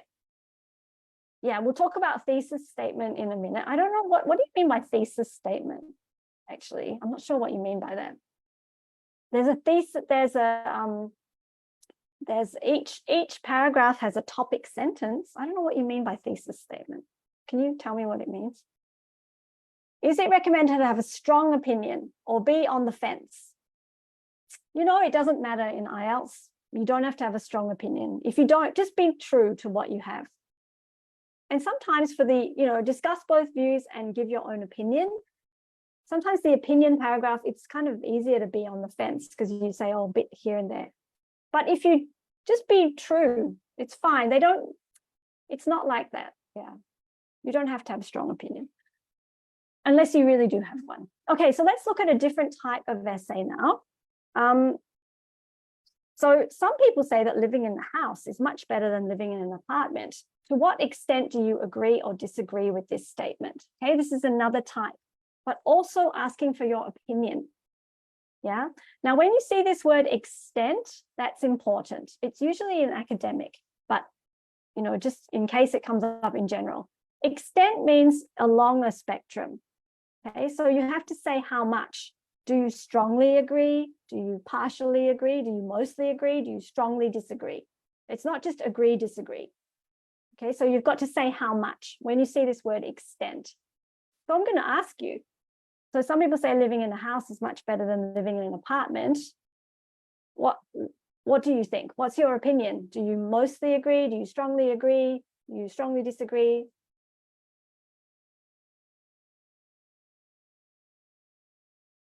You somewhat disagree. Okay, good. Somewhat disagree. Yeah, that's fine. But you have to get your position. In an opinion essay, you must have a position, whatever it is. What do other people think? Largely agree? Partially agree? Okay, great. Very good. Okay, so let's have a think about totally agree. Okay, I would be careful about totally, because when you totally, then it's hard to argue the other side. And to me, you don't have to argue the other side, but to me, it gives a stronger essay when you can at least have one reason on the other side. Okay, so let's think about the structure again. So remember that, what extent do you agree or disagree? This gives us our structure. So the introduction, you have the introduction, and then you put your position, like what you just told me, you strongly disagree, you partially agree, whatever. Then you talk about your position. So if you strongly agree, you'll give your reasons and examples why. Then I think, just my feeling is please consider the other side, just one reason even, and then your conclusion. So this reasons and examples, it may have to be more than one paragraph if it gets too long. So then just break it into another paragraph, totally fine. Okay, so let's look at another model. This is a higher score. This one probably got a band 8, maybe an 8.5. So let's have a look. Okay, so the introduction, everyone wants to live in comfort. Some people find independent houses more convenient, while others prefer modern day apartments. I disagree. So here's the position, that living in a house is more advantageous than living in an apartment. Okay, so that's they disagree. So really they should say what extent. So they mostly disagree. The introduction seems like a general statement to start. Okay, now next, they're going to give their reasons why they disagree. To start with, linking word, we are moving towards a culture of nuclear families where most adults work. Life is more stressful than ever and people have less time. Given these circumstances, it's much easier to manage an apartment than an independent house. Okay, so that's the first reason. Apartments are better because it's easier to manage. Okay, for instance, so here's the example. Most apartments have housekeeping facilities that take care of all the cleaning and maintenance work, which we would have to manage ourselves if we live in a house. Okay, so reason and example. Okay, now another reason. Additionally, apartments are usually gated communities, so a lot more secure. To exemplify, so here's the reason. So that was the reason, the more secure. The example, most apartments would have access cards for residents and stickers, and then gives more information. Now, a third reason, furthermore. Can you see using linking words to introduce the reasons? Apartments have common facilities like recreational play areas for kids, swimming pools, sports clubs, blah, blah, blah. One does not have to travel, okay? So again, expanding. Sometimes you don't have to say for example, you just give more information like here. However, living in an independent house does have its own advantages, okay? So this at least considering the other side in one paragraph. They are certainly more spacious and owners can utilize and modify the space. And then conclusion. To conclude, apartments and houses have their own sets of pros and cons. However, I believe apartments satisfy the need of our modern lifestyle better. So conclusion in IELTS is quite simple. You just kind of summarize everything in one paragraph. Question about using bullets. Please don't use bullet points. If you use bullet points, you will lose marks. The writing in IELTS must be full sentences, run-on sentences, and not use bullet points. I mean, you can, but you'll lose marks. Okay, so you see this one is a higher level than that other band 7 one, more complicated vocab, more complicated grammar, and kind of more expanded reasons. Okay, so let's just look at one more. Whoops, sorry.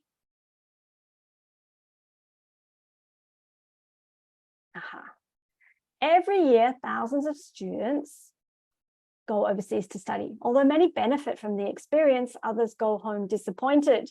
What are the benefits and drawbacks of studying in another country? Yeah, okay, so here's our topic, students going overseas to study. And here's our instructions. How many things do we have to do in this one? How many things? 2, yeah, 2. Talk about the benefits and talk about the drawbacks. Okay, so let's think about the structure of the essay. We'll have our introduction.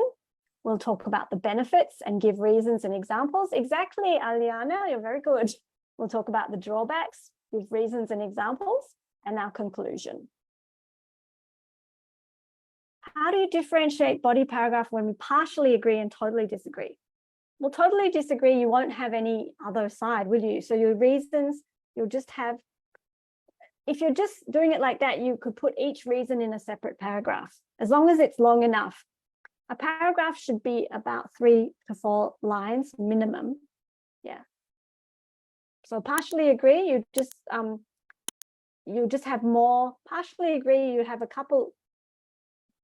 Partially agree, you would probably have like an even number of reasons, wouldn't you? You'd have an even number of reasons for and an even number against. That's all.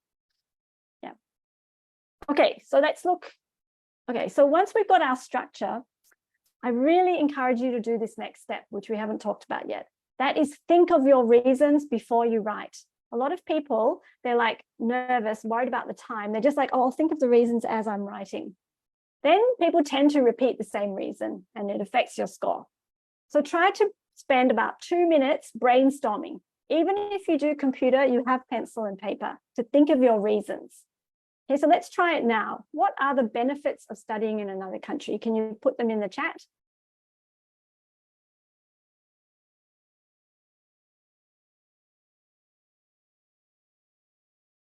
Is it similar to advantages outweigh advantages? This one is different because it's like, you don't have to have an opinion. You just have to talk about benefits and drawbacks. You don't have to say which one is more, right? It's not opinion essay. It's just following the instructions. Yeah. But it is a bit similar. Yeah, but it's what you do is different. This one, you just talk about benefits. You talk about drawbacks. You don't have to say which is more or less. Okay, let's see. Some people are saying experience, learn about other cultures, be independent, exposure, yep, credentials, recognize, appreciate other ways of life. Great, fantastic. Now, what are the drawbacks?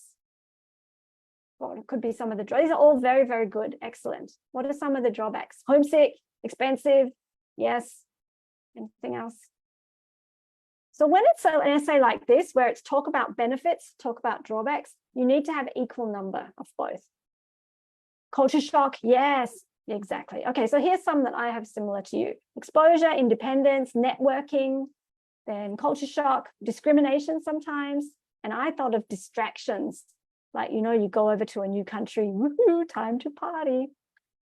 And then I go study, okay? All right, so, right, so we've done our, please do that thinking of your reasons. It makes your essay so much better. And because it's very clear then what your reasons are. You've kind of already done the essay. All right, so now we have to think about how we do the introduction, how we write the body paragraphs, and how we write the conclusion. So introduction, you can just say a general statement about the topic, or you can paraphrase the topic. Sometimes you give your position if it's opinion essay. The body, you would have topic sentence for each paragraph, and then your reasons and examples. That makes it very clear.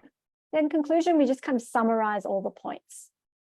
So introduction, maybe the fastest way to do it is literally rewrite like we did for academic task 1. So every year, annually, thousands of students, a vast number of students go overseas, venture abroad, yeah, to study, to pursue their studies. Although many benefit, while many find their time to be beneficial, right? So literally rewrite it. That's one way. Another way is you sort of just say general statement about the topic. So these days, it often seems that almost every second new graduate attain their qualification abroad. Many of these students find the study experience rewarding, some are less satisfied. Okay, so just a bit more of a general statement.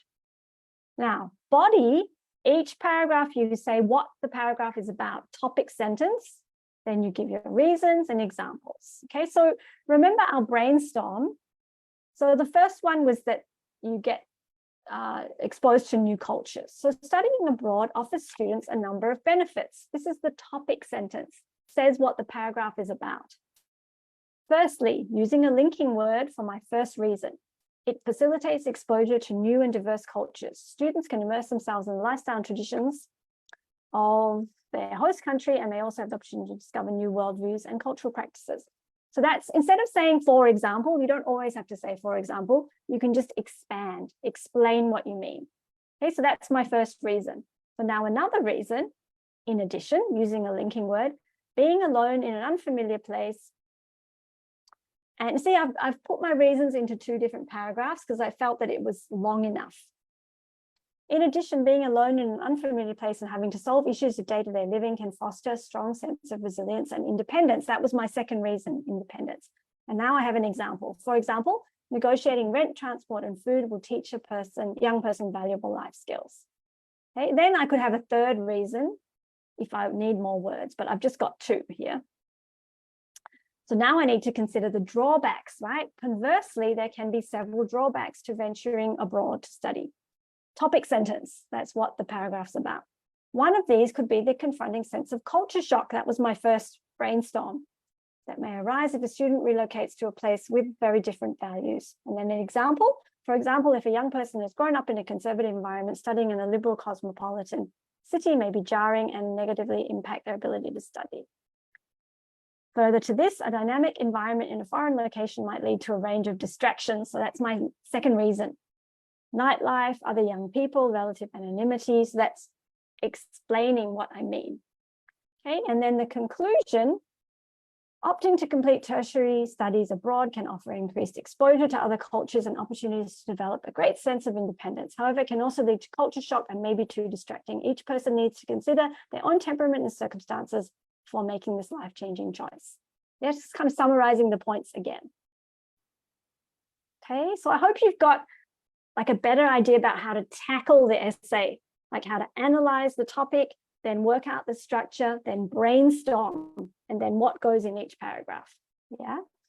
Okay, so we've talked a lot about analyzing, so task response and cohesion and coherence, the paragraphs and the structure. But we do have to think about vocab and grammar. We don't really have time to get into that in this session. And I mean, maybe you have really good grammar and vocab anyway. If not, it does take a bit more time to build up those skills. Does starting with a dramatic sentence give extra merit? Just make sure it's on topic. It doesn't matter in the IELTS essay. You don't have to do anything dramatic. No, you don't really have to do that. It's not going to give you extra marks. The most important thing is stay on the topic, follow the instructions. Yeah, don't waste time. Because you've only had 40 minutes. So don't think, oh, I have to write this crazy introduction. Just paraphrase the topic. It's easy. Yeah. Can you write one benefit and one drawback? No, you can't, because it said benefits and drawbacks, right? So if you just put one, it would pull your score down by a band at least. And they want to see that you can think of things. Yeah, so you've got to do more than one. All right, so let's just think a bit about vocab. So spelling. Yeah, and how you write the words, like how you put the words together. Because it's an essay, it's more formal. You don't want to use like slang or really informal words like bae or like hubby or something. Yeah, because it's more formal writing. I also just want to mention this thing called collocation. Now, this is a fancy word for using 2 or more words together correctly. So it sounds nice in English. And to get 7 or more, you have to do this properly.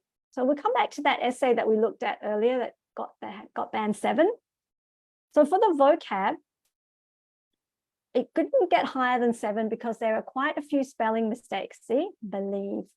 There are quite a lot of them in this. So it can't get more than 7, but it has some nice collocation like this. Tourist attraction. Those 2 words sound nice in English. Alternative ways. Rare species, educational importance, natural habitat. All these are correct and sound nice in English. Then there are also a few more unusual words. Underestimate, cruel, precious, endangered. All of this makes it a 7 for the vocab. Yeah. Should you use complex sentences in every paragraph? Yes, if you please use complex sentences as much as you can, but they don't have to be too complex. 2 parts is good. Okay, unless you're really got crazy good grammar, then you can, of course, have as complex as you want. Because if your sentences are too complex, then you'll make mistakes. And then it will affect your accuracy. Okay, so yes, grammar is another thing. So complex structures, global warming is a phenomenon. It is caused by increased carbon emissions. Those 2 sentences are fine. They're correct, but they're a bit simple. Yeah. So if we say global warming is a phenomenon which is caused by increased carbon emissions, wow, better. We've used which relative pronoun to join it into one longer sentence, which sounds more impressive. Yeah. So using things like although, however, whereas, while, and which, that, who, whose, who, yeah. Okay, but the other part that we mentioned is the accuracy. So if we come back to this band 7 essay, there are some common grammar mistakes here. Usually I get you to pick them out, but we don't have time, so I'll just go through them. These are common mistakes that people make. So what I recommend is if your grammar is not that great, write an essay. Give it to someone you know who has really good English grammar, get them to correct it and point out your mistakes and tell you what your mistakes are. You'll realize that you have habits, that you commonly make these mistakes. Then you can train yourself to look for these, because when you do the essay, you should really leave maybe 3 minutes at the end to check your spelling and the grammar. Okay, so let's look at some of these common mistakes. So, all over the world, for the city, a chance, the Chinese panda, the animal, a zoo. Okay, this is called articles, and the. In English, if it's a singular word, usually we must put a or the in front. The is for when there's just one, or it's specific, like only one world, so the world, or that city, that particular city, the city. If there's one of many, we can use a zoo, a chance, a zoo, okay? Prepositions, these are these little words in, on, at, to, for. People often get confused. So wild animals at their country, in their country, okay? So that's another thing to watch. Plural, news story, only one, news stories. Yeah, so be careful with plurals. Subject verb agreement, because they plural, are. Yeah, this is really important. People often get this wrong. Okay, so there's some common grammar mistakes. So just some final little things to remember. So if you are doing paper-based, you can write all over the topic and do your brainstorm there. Now, what do you do about word count? Don't count the words in the test. Instead, you count how many words you do on one line and then work out how many lines. You can actually find the paper online. If you just Google IELTS writing paper, you can find it there, print it out, and already work out how much you have to write for your writing to reach 250 or 150. Okay, don't count words. But computer-based, yes, there's a word count. Okay, if you don't have to squash it on, if it's paper-based, you don't have to squash it onto one piece. If you run out of room, just ask for more paper. Yeah, no time to write a rough one. Just do the brainstorm and work out the structure and then write. Try not to copy the words. Yeah, your examples should be quite specific. Yeah, but not like, you know, people want to study overseas because it's good. Like that's too general. It's got to be more specific. But you also don't want to tell stories. Your examples can be from your life, but it shouldn't be like a long story. Oh, when I was studying overseas, I was so lonely. I didn't talk to anyone for 3 days. I got up and in the morning, I went out, but there was no one around and I just walked the streets all by myself. It's not like that. It's not like a narrative. Okay. You could use your own example, but just short to support your reason. Yeah.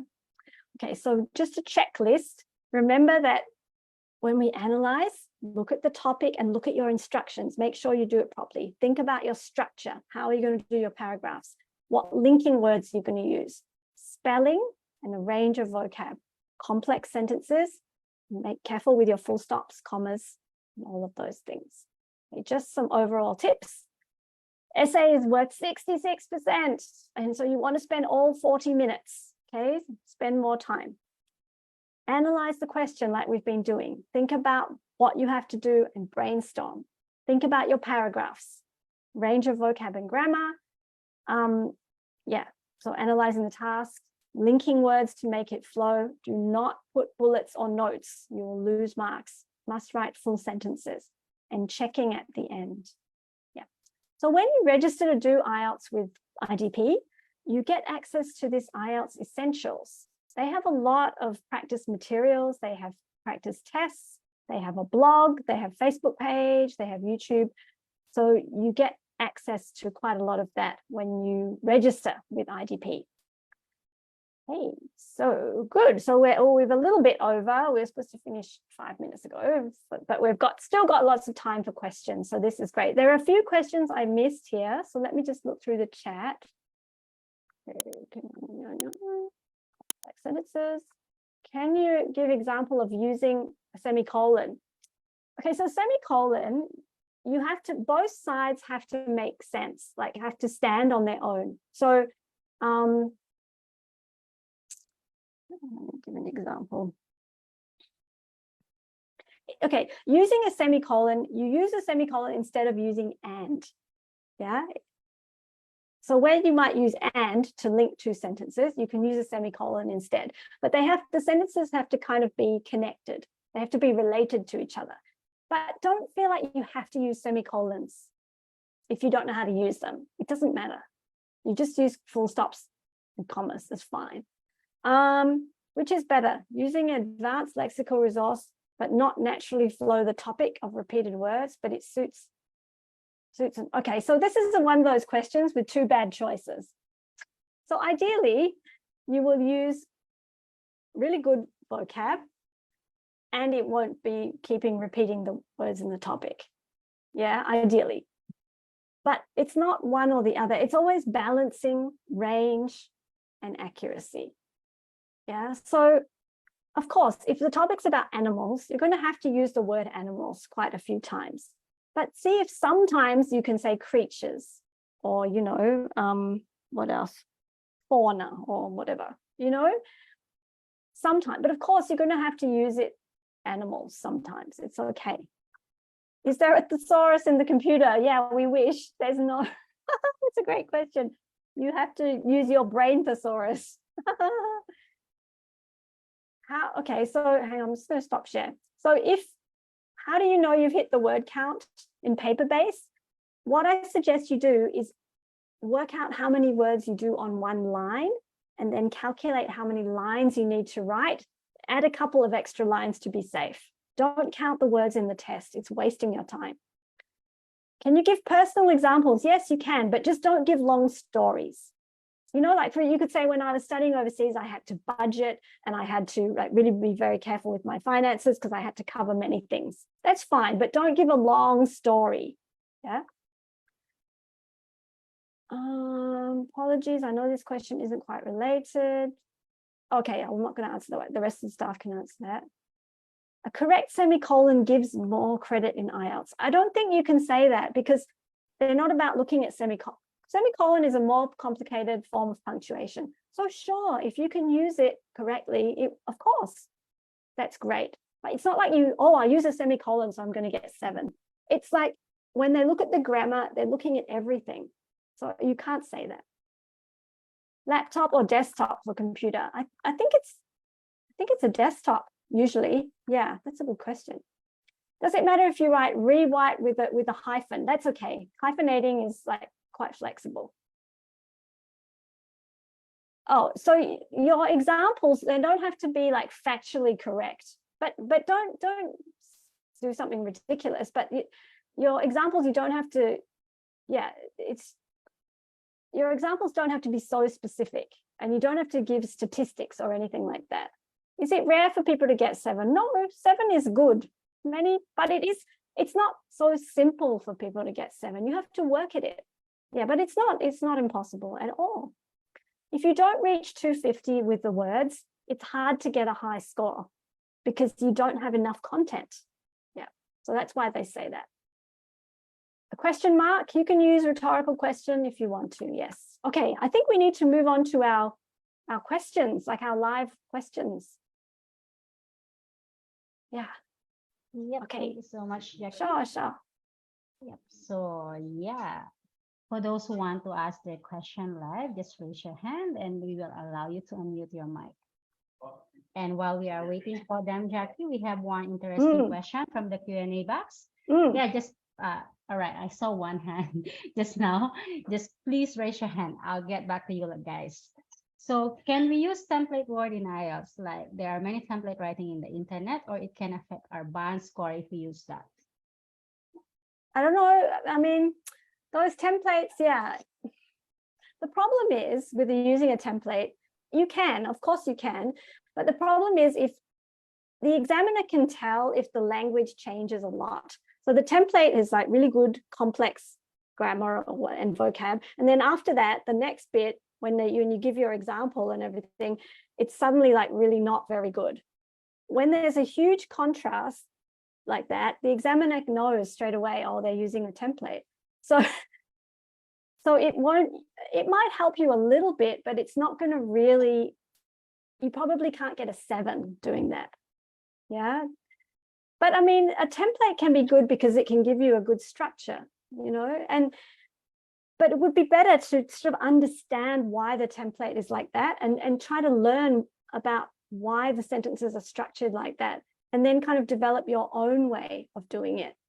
Yeah. So, you know, a template is not necessarily bad, but it depends how different your writing and the template writing is. Yeah. That's a great question. Yes. Okay, I'm still waiting, Jackie, unfortunately. No worries. Yeah, so we have one. Can we have Hockey Khan? Hi, Hockey. Hello. Hi. Can you hear me? Yes, Yes, hi. loud and clear. Hi, good evening. I have a quick question. In your experience, what are the main difference between 7, 7.5, and 8 in writing? Oh, okay. Okay, so if we think about what it means, like how they define it. So 7 is good, 8 is very good. And a 7.5 means some things were 8 and some things were 7. Yeah, so that's the difference, like good and very good. But it basically, to get an 8, you have to do more of the good things and less of the things that you want to avoid. So if you think about task response, so to get an 8, your reasons have to be really strong, and then your examples have to be really relevant. Yeah, and then and for a 7, they have to be good, but maybe they're not quite as specific, or they're not quite as relevant. Yeah, or maybe a bit general. Yeah, and then so next, cohesion and coherence. So for an 8, your paragraphing, your linkers will be very, very good. And maybe just a few tiny little things which hold you back from a perfect 9. And then 7 is good, but maybe like the one that we looked at, it wasn't perfect by any means, but the structure was good, the linkers were good. So it goes along like that. So your vocab for 8, very good. You know, the examiner will read it and be like, oh, that's good. But there might be a few spelling mistakes, or there might be a few inappropriate words. Yeah. And then same with grammar. So that's the difference between 7 and 8. And then a 7.5 is like some things are 7 and some things are 8. So it's a mix. Yeah. Awesome. Thank you for your answer. I hope that helps. Along that line, I also have one more question. Mm-hmm. For example, if a person can write very good, like the structure, the grammar, the lexical resource, everything's are good, but the content is a bit more generalized. So is it kind of a 7.5? Yeah, it might be. Yeah, because they each is equal. So, you know, if it's a 7, if it for example, the candidate got 7 for the answering the question part, and then everything else is 8, 7, 8, 8, 8, 8 for the structure and the paragraphing, and 8 for vocab, 8 for grammar, then it would be a 7.5. Yeah. The 7.5 is a really good score in writing. It's very rare that, I mean, usually like for a study or whatever, you don't need more than a 7 for writing. Like maybe you need 8 for the other tests. Like even to be an IELTS speaking examiner, you do not need to get 9 for the writing. Okay. Yeah. Right, because it's harder. People know it's a harder test. Yeah. So a 7 actually on the writing is a good score. Really good score. Yeah. Again, thank you so much for your answer. Thanks, Hockey. And now let's move on to Maricel. Hi, Maricel.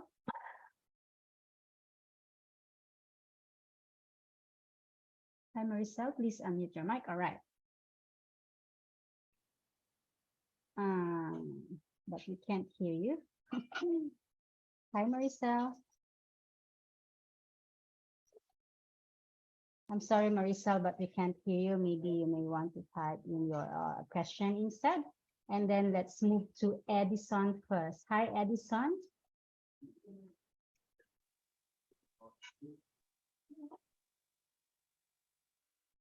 Hi, Edison. Please unmute. Hello, ma'am. Good evening. Can you hear me? All right. Yes. Ma'am, I just want to repeat my question a while ago to Ma'am Jackie. Maybe you can answer my question. I'm going to take up computer-based exam. I just want to know if they're using laptop or desktop in Pampanga IDP. Oh, this one I don't know. This one I don't know. Who's here from? Anyone here from the Philippines? We have Jake. Hi, Jake. Hi. Yes, please answer that question on behalf of the Okay. Philippines. Sorry, can you please repeat the question? Ma'am, I'm just asking if you're using laptop or a computer or desktop for computer base so that I could start practicing typing. Actually, we have computers or desktop for the computer-based exam. So you're using desktop for computer base, ma'am. For Pampanga? Yes. Thank you so much, ma'am, for the clarification. Thank you, Ma'am Jackie. Thank you, Ma'am Lilet. All right. No worries. Yes, just for everyone's information, all computer delivered tests, we are using desktop, not laptop. And because there are also specific specifications, for the monitor itself. Yeah, so a laptop might be too small for the test takers. Yep. All right, next one will be Rudy. Are you okay for another one, Jackie? Yeah, On the question? hear me All right. clearly. Hi, Rudy. Hi, could you hear my voice clearly? Yes. Yeah. Hi, Rudy. Okay, Jack. I just kind of curious from your experience, how long it takes for us as a student to study for increase one band. One band. Yeah, one band. but people ask me that a lot, and that's a great question. It's just really hard question to answer because it depends where you are now. Yeah, so it depends what band to what band. Like, yeah, so it's really tricky to answer. But generally speaking, just say people want to go from a 6 to a 7. That one's quite a hard jump because there are lots of things that you have to become more proficient in. So usually to jump up a whole band, it probably take about 6 months, I think. And you have to work at it. Yeah. But it depends. It's very, I can't necessarily say that because it depends on many different things. It depends also how hard the person is willing to work, you know. So, but generally about 6 months or more to move up a whole band. Yeah, it's particularly 6 to 7. Okay, thank you so much. Yeah. But I mean, I can't say it's always like that. This is quite a very difficult question to answer. Yeah. Okay, thank you. Thank you, Rudy. For this one, I think I just need to answer this. Aren't we supposed to go to testing centers for the liver test, or can it be taken at home? Computer IELTS and computer tests, you have to come down to the test center to take your listening, reading, and writing, as well as your speaking test. So it's almost similar to IELTS on paper. The only difference is that you will use computer instead of a classroom setup wherein you're using a question paper and an answer sheet during the test. Yes. Any other question? Actually, there are more people now raising their hands, Jackie, but I think it's already like we can do a few. We can do a few more if you want. I don't know. I mean, up to you, because we have like 2, 4, 7 more. Oh my gosh! Let's do two more. Two more. All right. Maybe we can have Ryan. Brian, please unmute your mic. Hi. Hi, Brian. Hi. Yeah, hi, Jackie and Lilet. This is just a silly question. I'm just curious, during the test, specifically for reading and writing, will there be a clock or a timer for us to be guided? No, that's not a silly question, and there's no such thing as a silly question, because whatever your question is, someone else will have that.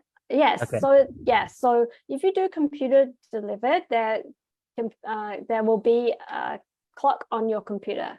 What about the paper? Yeah, paper, they will help you keep track of the time. So either there's a clock in the room, or they will count down like every 5 minutes. They'll write it on the board. Oh, I see. Yeah. So No. whatever it is, you'll know how much time you have. Okay, that's helpful. That's a great question. Yeah. Sure. Thank you. Yeah. So, I'm good. I'm good. There's also a question here about wearing masks for speaking tests. So that one really depends on where you are and what the mask rules are in your country. So it's up, and it's also here in Singapore, it's your preference, because now you don't have to wear masks indoors in Singapore. So you don't have to wear a mask, but if you want to, you can. Is that right, Lilette? I think so. Yeah, that's right. I think Edison is from Philippines. Jade? Sorry, what was the question again? The question is if they need to wear masks for the speaking test. Yes, you have to wear a mask all the time at the test center. All right. Thank you so much, Jade. And then for Brian, for the listening test, definitely you will just need to follow the instruction from the audio. And then for the reading and writing part, there will be an announcement for the IELTS on paper, like reminding you 40 minutes left. So after 20 minutes, then you will be reminded 40 minutes left, and then after 20 minutes again, 20 minutes left, and then 10 minutes and 5 minutes. Okay, that's helpful. Appreciate it. Yeah, that's for reading and writing. But for computer delivered, definitely it's different because there's a timer on top, and then the test will automatically stop after an hour. Yeah. Okay, sure thing. Okay, so last question will be from Wei Lim. Hello, Hi. can you hear me? Hi. Yes. Hello. Hi. Yeah, good evening. I'm actually taking this test for the coming to take it for the third time. I first took it about more than 10 years ago. And I did score a 7.5 in the writing section previously. Oh, that's great. The trouble I'm having at the moment is more than 10 years later, I've recently scored a 6.5 in the writing. So I'm not quite sure what happened. Did I miss something? From your experience as an examiner, what do you think are the common mistakes that such a situation arises in the writing section? Is it academic or general? Academic. So it's hard to say, it's really hard to say, but it could, I don't know, but it could be that task 1, did you forget the overview? One thing. I think I did use the structures that were spoken about. Okay. Yeah. I'm not sure. Yeah. It 6.5. So it could be, listening to you speak, it sounds like it wouldn't be vocab or grammar. So it seems like maybe you weren't on the topic. Well, they didn't think that you answered on the topic. So mostly topic relevance. It seems like if you can write the way you speak, then it won't be to do with grammar and vocab.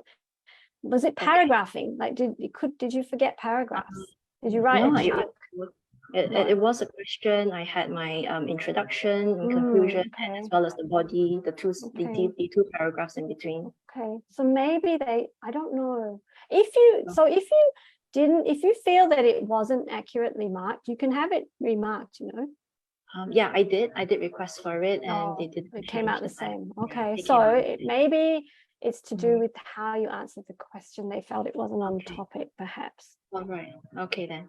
All right. Thank you. Yeah, well, it's mysterious. Yeah, thank you. Okay. Okay, I think that's all for today, everyone. So if you have any pending questions, any burning questions that you may still have right now, please feel free to drop an email to sea.ielts@idp.com. So I repeat, it's sea.ielts@idp.com. So thank you so much, Jackie, once again, for answering all the questions and for helping all the test takers to meet the band score that they need. And Well, I want to thank everyone too. I want to thank you, of course, Lilette, as always, Jade, Yamin, Sue, Ruli, and Suman. Yeah, is that right? But also all the participants. They're really great questions tonight, and thanks for all your really you're right. Yeah, your lively participation. It makes it so much more fun. So it's been really enjoyable. Thank you so much, and I do wish you all the very best with your IELTS journey, and hope you just do it once and you get your band score. Sorry? Yeah, while we're on it, any final words for the participants today? I mean, it's a very boring tip, but it's like you just need to practice and keep doing a bit, like, you know, 5 days a week at least before your test. Just keep working at it. Ideally, just bit by bit by bit. It's like any other test. The more you prepare, the easier it'll be. Yeah, I understand that. All right, thank you everyone once again, and to all my lovely co-hosts tonight, my co-moderator, thank you for staying, and to all of you guys, thank you for staying with us for more than 2 hours. And if you want to watch the video, the live, the recorded video after today, you may visit any of our IELTS Facebook pages in Southeast Asia. So basically those IELTS IDP Facebook page from Singapore, Vietnam, Thailand, Malaysia, Indonesia, Cambodia, did I miss anything? Myanmar. Yes, just please visit our Facebook page. And yeah, best wishes and take care, everyone. Good night. Good night, everyone. Thank you, Lilette, Jackie. Thanks, Good really. night, Thank you, ma'am. everyone. Thank Thank you you. so much. Thank you.